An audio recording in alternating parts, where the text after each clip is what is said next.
हरे कृष्णा। आज मैं आपको 25वें अध्याय की कथा सुनाने जा रही हूँ। गुरुर् ब्रह्मा गुरुर्विष्णु गुरुर्देवो महेश्वरा गुरुर् साक्षात् पार ब्रह्म तस्मै श्री गुरुवे नमः। ओम कृष्णाय वासुदेवाय हरे परमात्मने प्रणत क्लेश नाशाय गोविंदाय नमो नमः। 25वें अध्याय से पहले मैं आपको नित्य नेम की एक कहानी सुनाने जा रही हूँ। एक बार एक बूढ़ा ब्राह्मण होता है। वह अपने दो बेटों और बहुओं के साथ रहता है। जब कार्तिक का महीना आने वाला होता है तो बूढ़ा ब्राह्मण बड़ी बहू के पास जाता है और उसे कहता है कि बहू, कार्तिक का महीना आने वाला है और मैंने स्नान करना है और व्रत करना है, क्या तुम मेरी इसमें मदद करोगी? तो बड़ी बहू बोली, पिताजी नहीं, मैं आपकी मदद नहीं कर पाऊंगी क्योंकि मैं सुबह नहीं उठ सकती। तो आप छोटी बहू को बोल दो। तब वो छोटी बहू के पास जाता है और ऐसे ही बहू छोटी बहू को भी बोलता है। तब छोटी बहू कहती है, पिताजी मैं आपकी क्या मदद कर सकती हूँ? तो पिताजी बोलते हैं, कहते हैं कुछ नहीं करना, सुबह उठ के मेरे लिए एक बाल्टी जल भर के लाना स्नान करने के लिए, और मेरी जो धोती है जिससे मैं नहाऊंगा वो सूखने डाल देनी है। तो कहती ठीक है पिताजी, जितना हो सका मैं करूँगी। वो कार्तिक का स्नान करना शुरू कर देता है और जब नहा के आता है तो बहू धोती को सूखने डालने के लिए डाल देती है। जब उसका धोती में से जो पानी निकलता है तो उसके हीरे मोती बनने लग जाते हैं और बहू इतनी भोली होती है, झाड़ू लगाती है, उन्हें एक साइड करी जाती है। तो रोज नित्य नियम ऐसे ही होता है, धोती सूखने डालती है तो जो पानी गिरता है हीरे मोती बनने लग जाते हैं। तो जब कार्तिक का महीना संपूर्ण होने वाला होता है तो तब बूढ़ा ब्राह्मण बहू से कहता है, बहू मैंने 3 4 5 ब्राह्मणों को भोजन कराना है, तो क्या तुम मेरी इसमें मदद करोगी? तो वो कहती, कोई ना पिताजी, मैं भोजन बना दूंगी, आप ब्राह्मणों को न्योता दे दीजिए। तो वो कहते ठीक है। ब्राह्मण न्योता दे के आ जाता है और बहू खाना बना देती है सभी ब्राह्मणों का। जब खाना बना के फिर खेत में जाती है, वो ब्राह्मण बूढ़ा जो होता है वो खेत की रखवाली कर रहा होता है। तो अपने पिताजी को बोलती है, ससुर जी को, आप जाके, मैंने खाना बना दिया, आप घर जाके ब्राह्मणों को खाना खिलाइए, मैं खेत की रखवाली रखती हूँ। तो क्या देखती है कि चिड़ियाँ आती हैं और दाना चुग रही हैं। तो वो चद्दर तान के सो जाती है, कहती है भी मैं ब्राह्मणों को तो घर पे भोजन खिला रही हूँ और इन चिड़ियों को भगा रही हूँ। तो वो कहती है, राम जी की चिड़ियाँ राम जी के खेत, खाओ री चिड़ियों भर भर पेट, खुद चद्दर तान कर सो जाती है।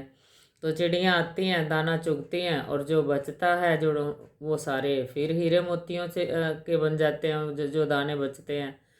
तो इतने में वो जो बड़ा भाई है वो देख रहा होता है, उसका खेत पास ही होता है। वो देखता है कि छोटे भाई के खेत में तो हीरे जवाहरात बहुत जगमगा रहे हैं।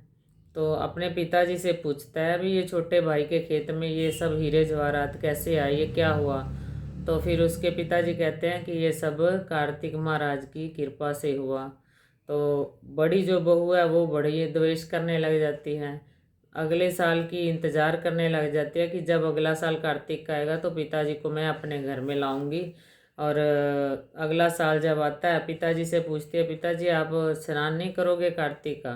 तो पिताजी कहते हैं, इस बार मैं नहीं करूँगा, मेरी उम्र बड़ी हो गई है, मेरे से नहीं होएगा। तो उनसे लालच के वश हो जाती है और ज़बरदस्ती कहती है कि आप स्नान करो।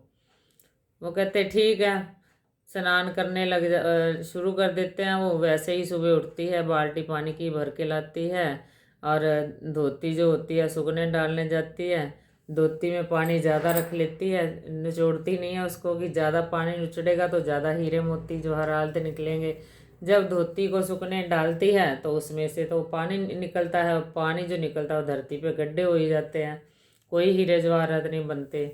इसी तरह पूरा महीना संपूर्ण हो जाता है। तो उसी तरह ब्राह्मणों का खाना भी बनाती है और खेत पे भी जाती है रखवाली करने के लिए, लेकिन चिड़ियों को भगा देती है। कहती है भी जितने हमारे पास यहाँ पे दाने होंगे ये सारे हीरे जवाहरात में बदल जाएंगे किसी को एक दाना भी चुगने नहीं देती।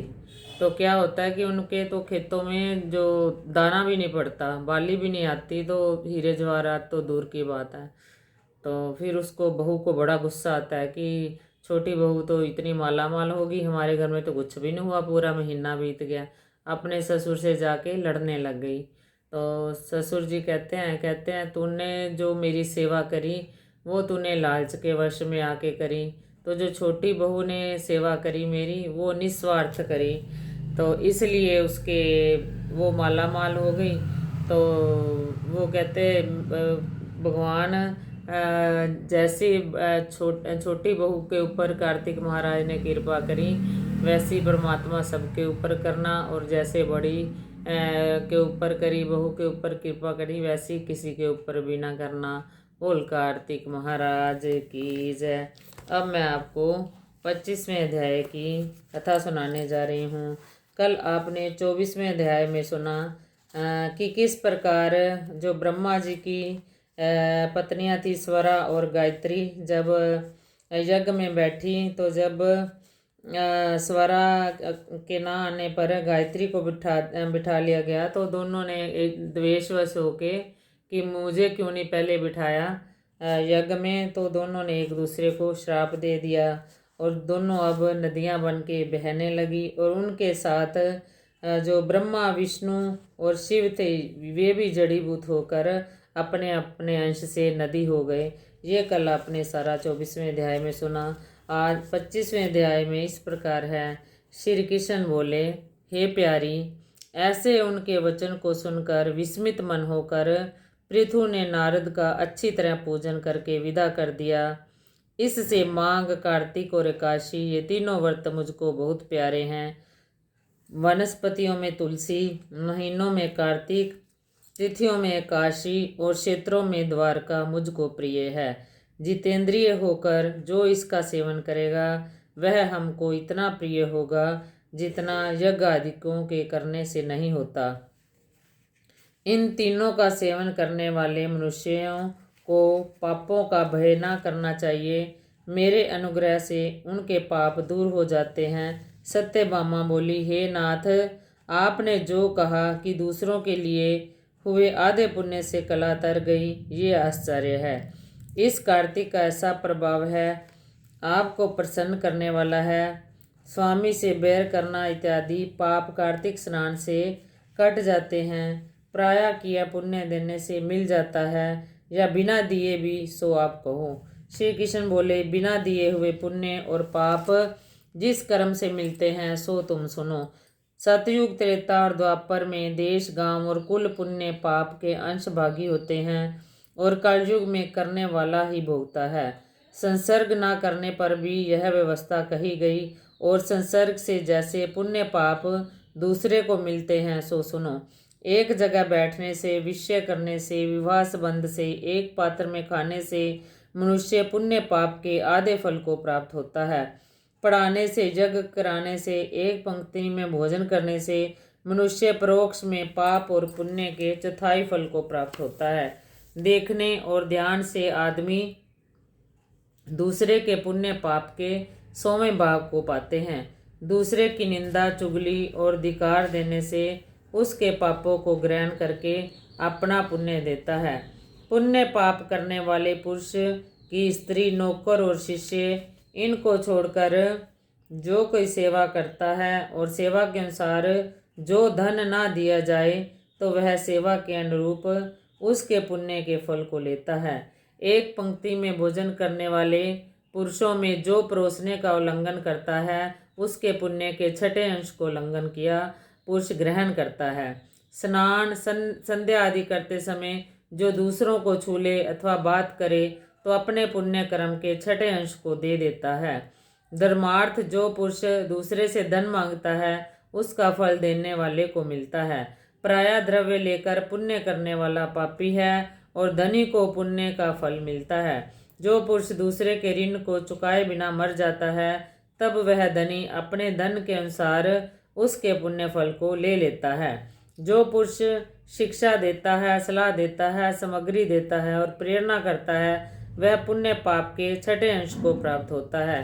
प्रजा के पुण्य पाप के छठे अंश को राजा हरता है, उसी तरह शिष्य का गुरु, स्त्री का पति, पुत्र का पिता हरता है। पति के अनुकूल रहने और उसके मन को प्रसन्न करने वाली स्त्री पति के पुण्य का आधा भाग ले लेती है। जो पुण्य आत्मा पराय हाथ से दान करता है, नौकर और पुत्र को छोड़कर करने वाले छठे अंश को प्राप्त होता है। जीविका देने वाला खाने वाले के पुण्य के छठे अंश को पाता है। जो वह उससे सेवा ना करावे तो ऐसे बिना दिए इकट्ठे पुण्य भी मनुष्य को मिलते हैं। परंतु कलयुग में ये नियम नहीं है। पुण्य और पाप को भोगने वाला करता ही होता है। इसमें एक पुराना इतिहास बड़ा पवित्र उग्र बुद्धि को देने वाला है, उसे सुनो।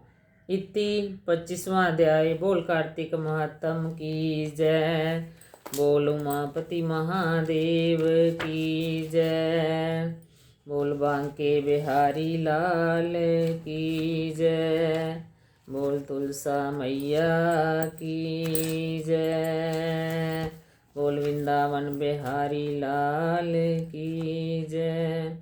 अच्युतं केशवं श्रीराम नारायणं कृष्ण दामोदरं वसुदेवं सीतमं माधवं गोपिकावल्लभं श्रीजानकीनायकं श्रीराम नारायण भजो। सेवा पूजा वंदना शंकर आपके हाथ। हम तो कुछ जाने नहीं, सब जानो भोलेनाथ। सबका भला करो भगवान। सब पर सब विधि हो कल्याण। सुखी बसे संसार सब, दुखिया रहे न कोई। ये अभिलाषा हम सबकी, हमारी इच्छा पूर्ण होय।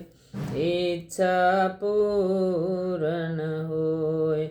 सर्वे भवन्तु सुखिनः, सर्वे सन्तु निरामया, सर्वे भद्राणि पश्यन्तु मा कश्चित् दुःखभाग् भवेत्। हरे कृष्णा।